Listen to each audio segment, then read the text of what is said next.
ओम शांति। 14/12/2022 के महावाक्य। प्रातः मुरली। ओम शांति। बाप दादा मधुबन। बाबा ने कहा, मीठे बच्चे जी बाबा, तुम्हें ज्ञान का तीसरा नेत्र मिला है। तुम त्रिकालदर्शी बने हो, लेकिन यह अलंकार अभी तुम्हें नहीं दे सकते क्योंकि तुम पुरुषार्थी हो।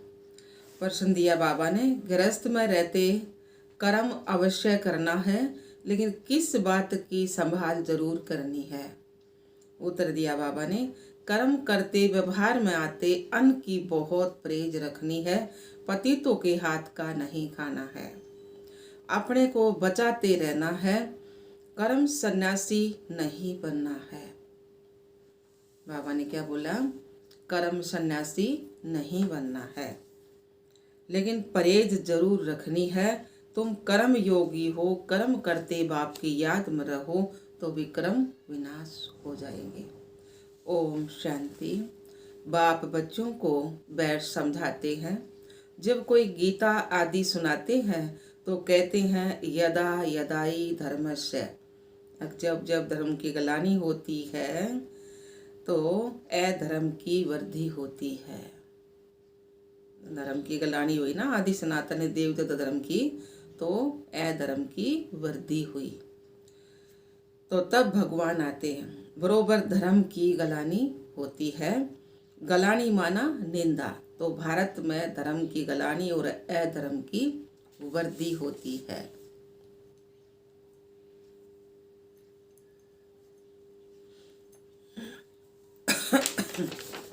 तो अधर्म की वृद्धि होती है। मैं आता ही तब हूँ जब यह हालत होती है। बहुत दुख है। मौत सामने खड़ा है। विनाश के लिए मूसल भी तैयार हैं, बम भी तैयार हैं। अभी तुम बच्चे जानते हो कि बाबा आया हुआ है आदि सनातन धर्म की स्थापना करने। ब्रह्मा द्वारा स्थापना, शंकर द्वारा विनाश और सतयुग में विष्णु द्वारा पालना। तो बराबर ये तीनों कर्तव्य अभी चल रहे हैं। विनाश भी होने लग रहा है और ब्रह्मा द्वारा स्थापना भी होने लग रही है और विष्णु द्वारा फिर सतयुग में पालना होगी। अभी तुम ब्राह्मण हो और जानते हो अभी हम ब्राह्मण से फिर देवता बनते हैं, बन रहे हैं।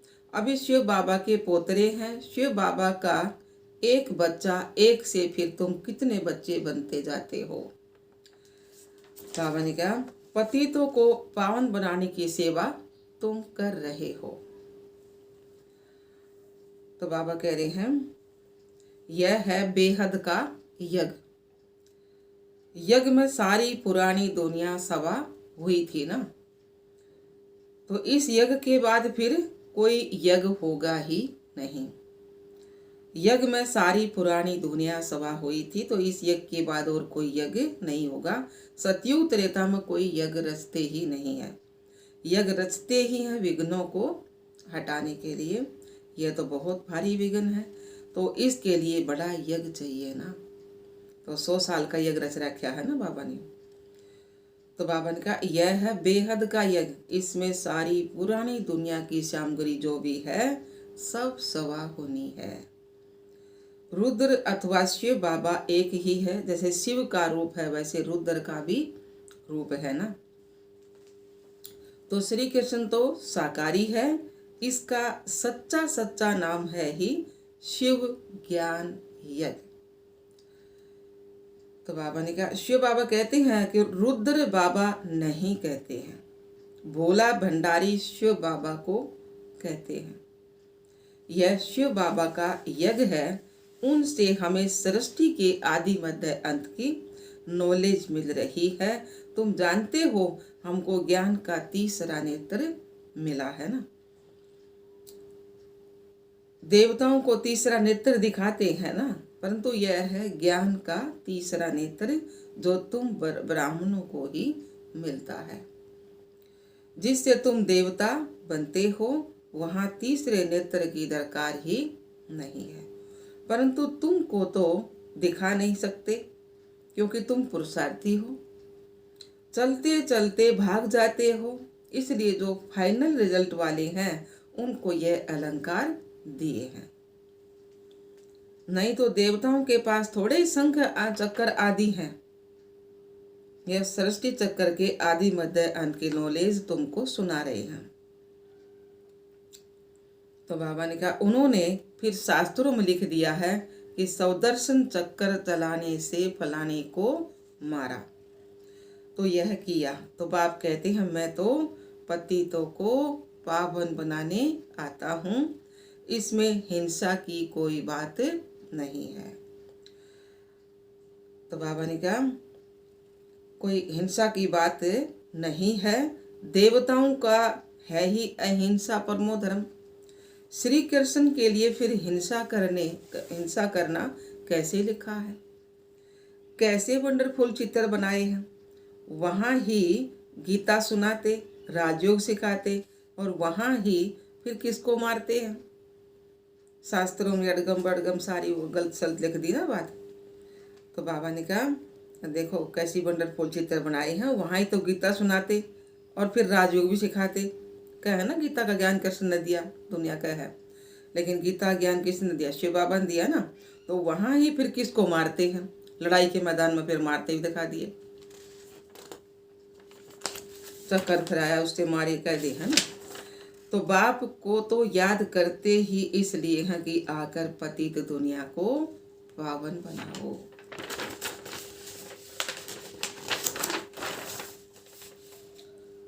तो राजयोग सिखाओ। बाप कहते हैं, ज्ञान का सागर नॉलेजफुल मैं हूँ, तुमको नॉलेज मिल रही है, इसको ही अमर कथा कहते हैं। वह तो शिव शंकर को एक कह देते हैं। शंकर सूक्ष्म वतनवासी, वह कैसे कथा सुनाएंगे बताओ? सूक्ष्म वतन में दिखा रखे ना शंकर, तो कैसे कथा सुनाएंगे? उनको तो नॉलेजफुल नहीं कहा जाता। शिव बाबा सारे सृष्टि चक्कर का राज समझाते हैं। जो नॉलेज कोई के पास है नहीं, वह बाप धनी को न जानने के कारण आर्फन बन पड़े हैं, लड़ते झगड़ते रहते हैं। सतयुग में कोई भी झगड़ा होता ही नहीं, न रोना होता न पीटना होता, इसलिए मोह जीत राजा की कथा सुनाते हैं। कथाएं तो ढेर हैं, हर एक धर्म में किस्म किस्म की कथाएं हैं।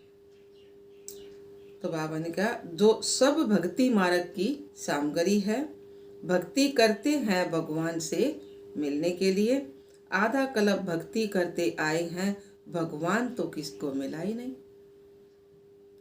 आधा कल्प भक्ति करी, फिर भी भगवान तो किसी को मिला ही नहीं।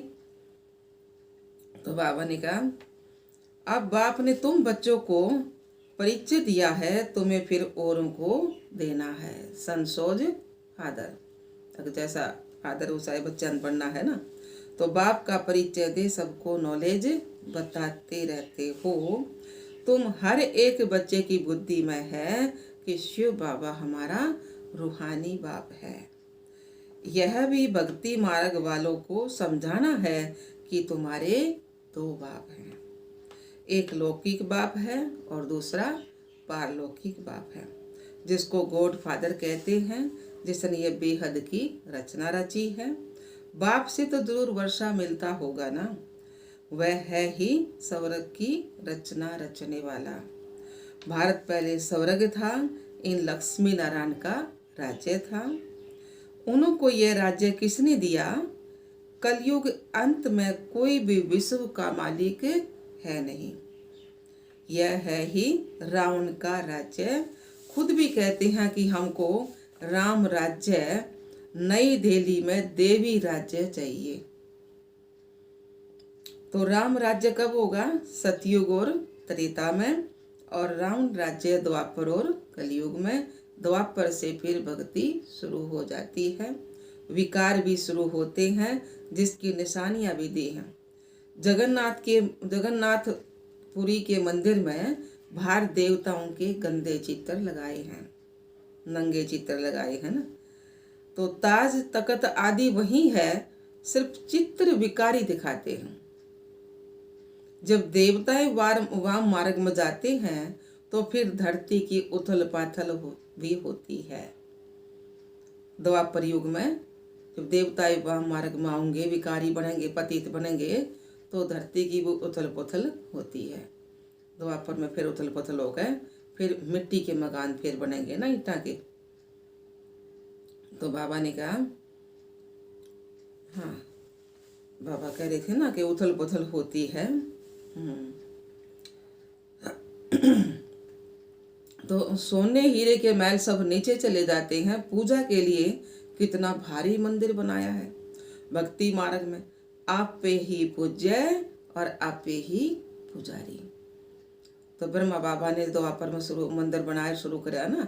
तो ब्रह्मा बाबा ही पूज्य थे, फिर अपनी मतलब कि पहले शिव की पूजा करी, तो फिर ऐसे ऐसे देवताओं की पूजा करने लगे ना। आप पे पूज्य आप पे पुजारी। तो बाप समझाते हैं, मैं तो पुजारी नहीं बनता हूँ। शिव बाबा तो पुजारी नहीं बनते हैं। अगर मैं बनूं तो मुझे फिर पूज्य कौन बनाएगा? बाप तो ऊंचा तो कोई है ना। मैं न पतित बनता हूँ और न बनाता हूँ। पतित तुमको रावण बनाते हैं, जिसको जलाते आते हैं। इस समय पाप आत्माओं की दुनिया है। गाते भी है ना, पतित पावन आओ, फिर कह देते हैं पतित पावन सीताराम। तो बाबा ने कहा, झट त्रेता वाले राम की याद आ जाती है। अब वह तो पतित पावन नहीं है, वो त्रेता वाला राम तो पतित पावन नहीं है। बाप यह सब बातें समझाते हैं। तुम सब आत्मा रूपी सीताएं हो, द्रौपदियां हो। एक सीता भी नहीं थी, एक द्रौपदी भी नहीं थी, सब सीता है, सब द्रौपदी है। आत्मा रूपी सीता, चाहे भाई है चाहे बहन है, सब सीता है ना, आत्मा रूपी सीता। और द्रौपदी भी सब है। देखो दुशासन नंगन करे हैं तो सब द्रौपदी हो गए ना। तो बाबा ने कहा, एक की बात नहीं है, द्रौपदी को 5 पति दिखाते हैं, ऐसी बात है नहीं। भारत ही प्राचीन पवित्र खंड था, क्योंकि पतित पावन परम पिता परमात्मा का बर्थ प्लेस यहाँ भारत में ही है ना। तो उसने यहाँ आकर पतित नरकवासियों का उद्धार किया है। सब धर्म वाले गॉड फादर को याद करते हैं, क्योंकि सब तमो प्रधान है। इब्राहिम बौद्ध आदि सब इस समय हाजिर हैं। वे आत्मा, इब्राहिम बौद्ध की वे आत्मा थी, धर्म स्थापन करा, तो वे वापिस इस आखिरी जन्म में है ना वे भी। तो बाबा ने कहा, सब यहाँ है, सब हाजिर हैं। तो बाबा ने कहा, पहला नंबर ब्रह्मा भी पतित दुनिया में है, तो और कोई वापिस कैसे जा सकते हैं? पहला नंबर है ब्रह्मा बाबा, लक्ष्मी नारायण बने थे, तो ये इस समय हाजिर हैं। तो बाबा ने कहा, अग और तो वापिस तो कोई जा नहीं सकता, सभी इस समय कब्र दाखिल हैं। बाप आकर सबको गति सतगति देते हैं। सतयुग में पहले भारत पवित्र था। देवताओं के आगे गाते हैं कि आप सर्वगुण संपन्न संपूर्ण निर्विकारी और हम विकारी, तो इस समय सब विकारी हैं। तो बाबा ने कहा, सबको निर्विकारी बनाने बाप को आना पड़ता है। तो पतित पावन कौन ठहरा? श्री कृष्ण या बाबा? बाबा ठहरा ना, शिव बाबा ठहरा, न कि पानी की नदियां। पतित पावन ज्ञान सागर से निकली हुई यह ज्ञान गंगाएं शिव शक्ति से न है ना। तो शिव से ज्ञान का कलश मिलता है। बाप कहते हैं, बच्चे गरज स्वभाव में रहते पवित्र बनो। कर्म भी जरूर करना है, तो यह है ही कर्म योग। कर्म संन्यास तो नहीं हो सकता। तो वह समझते हैं घर में खाना नहीं बनाते, भीख पर गुजारा करते हैं, इसलिए कर्म सन्यासी हैं। तो वह तो फकीर ठहरे। अन्न तो विकारियों का पेट में पड़ता है ना, तो अन्न दोष लग जाता है। पतित घर से भल निकल जाते हैं, फिर भी जन्म तो पतित घर में ही लेना पड़ता है ना। तुमको भी अन्न असर करेगा, इसलिए परहेज रखी जाती है। पतित का अन्न नहीं खाना चाहिए। जितना हो सके अपने को बचाते रहो। कोई का बहुत झगड़ा भी हो जाता है, एक भाई ज्ञान में आता दूसरा नहीं आता, ऐसे बहुत केस होते हैं। इतना बेहद का राज्य लेते हो तो जरूर कुछ झगड़े तो होंगे ही। कोई भी हालत में तुमको अपना बचाव रखना है। मुक्ति तो कोई पाते नहीं है, गपोड़े मारते रहते हैं हम ज्योति ज्योत में लीन होंगे। समझाते समझाते आखिर उन्हों की बुद्धि में भी आएगा कि यह बात बिल्कुल ठीक है। सतयुग की आयु अगर लाखों वर्ष होती तो संख्या बहुत बढ़ जाती ना। अभी तो संख्या और ही सबसे थोड़ी है, क्योंकि कन्वर्ट हो गए हैं। और धर्मों में देवता धर्म वाले हैं सूर्यवंशी, राम को फिर क्षत्रिय की भी निशानी दे दी है। अभी तुम रूहानी क्षत्रिय हो, राम के हाथ में धनुष बाण दे दिया। माया पर जीत पाते हो तो इसमें समझने की बड़ी बुद्धि चाहिए। योग भी बड़ा सहज है, आत्माओं का योग लगता है परमपिता परमात्मा के साथ। योग आश्रम तो बहुत हैं, परंतु वह सब हठ योग कराते हैं। यह थोड़े ही कहते कि परमपिता परमात्मा के साथ योग लगाओ। तुम बच्चे जानते हो बाबा हमको दलाल के रूप में मिले हैं। कहते हैं मामे कम याद करो तो खाद निकल जाएगी।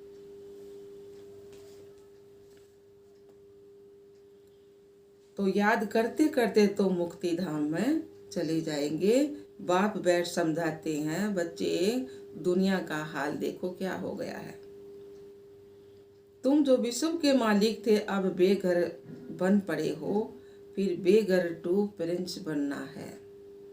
भारत बेघर है, पतित राजाए पावन महाराजा महारानी के मंदिर बनाकर पूजा करते हैं। तो बाबा ने कहा निराकार शिव बाबा की पूजा करते हैं, जरूर कुछ किया होगा। कितने मंदिर हैं तुम अभी जानते हो। 5000 वर्ष पहले भी आकर के राजयोग सिखाया था। तुमने अनेक बार राज्य लिया है और गवाया है। अब फिर शांति धाम और सुख धाम को याद करो, दुख धाम को भूलते जाओ। यह सब विनाश होना है, फिर तुम स्वर्ग के मालिक बन जाएंगे। बाप कहते हैं मैं तुम्हारा बेहद का बाप भी हूँ, तुमको बेहद का वर्षा देने आया हूँ। तुम्हारी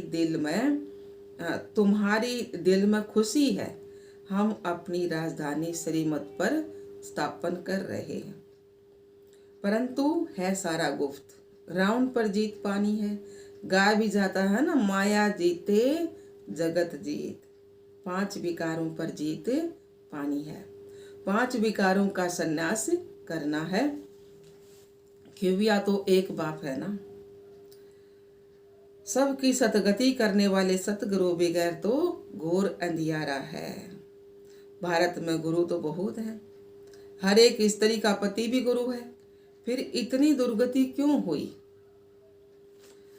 तो बाबा ने कहा कह देते हैं ना सब ईश्वर के रूप हैं, हम ईश्वर हैं, फिर योग किससे लगाएं। फिर तो भक्ति ही बंद हो जाए। फिर हे भगवान कर किसको बुलाते हो, साधना किसकी करते हैं। खुद ईश्वर थोड़े ही कभी बीमार पड़ता है, परंतु कोई पूछने वाला नहीं है। डरते रहते हैं श्राप ना मिल जाए। वास्तव में श्राप देने वाला कौन है, रावण। बाप तो वर्षा देते हैं, रावण दुश्मन है इसलिए जलाते रहते हैं। लक्ष्मी नारायण के चित्र को कब जलाते हैं क्या, नहीं ना, बिल्कुल नहीं। रावण क्या चीज है अभी तुमको सब मालूम पड़ा है। रावण 5 विकार हैं।